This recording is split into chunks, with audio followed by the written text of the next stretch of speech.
film. To all my fans, I love you, my army. I love you. Thank you for your love and support. Hi నమస్తే అందరికీ. పాటు thanks meet అయితే అయిపోయింది.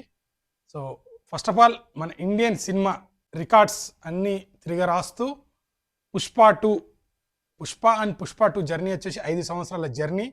So ఎందుకంటే ఇప్పుడు చాలా మట్టుకు ఏ మూవీ అయినా కావచ్చు, సో దాంట్లో వర్క్ చేసిన టెక్నీషియన్ కావచ్చు, 24 క్రాఫ్ట్స్ పనిచేస్తేనే అంత సినిమా వస్తుంది. ఈ 24 క్రాఫ్ట్స్ని ఒక డిజైన్ చేసి, క్యారెక్టర్ డిజైన్ చేసి, ప్రతి ఒక్కరిని ఒక ఫ్రేమ్లో తెచ్చి తన విజన్లో యాక్టింగ్ చేపించుకొని సినిమాని అవుట్పుట్ని హీరో కావచ్చు, హీరోయిన్ కావచ్చు, ఎవరైనా యాక్ట్ చేసి దాన్ని స్క్రీన్ పైన వావ్ చూపించే ఒక అందమైన ఆ సినిమాని మనల్ని ఎంటర్టైన్మెంట్ కావచ్చు, స్క్రీన్ ప్లే థియేటర్లో కూర్చొని చూడొచ్చే ఎంజాయ్మెంట్ కావచ్చు, ఫ్యామిలీ ఎమోషన్ కావచ్చు, సాంగ్స్ కావచ్చు, ఇవన్నీ పిక్చరైజేషన్ అందంగా రావడానికి ఒక మెయిన్ పిల్లర్ ఉంటాడు.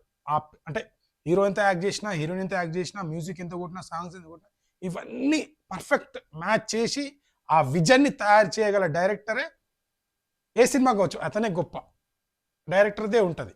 సో అలాంటి డైరెక్టర్ సుకుమార్ గారు కూడా చాలా ఎమోషన్గా మాట్లాడారు.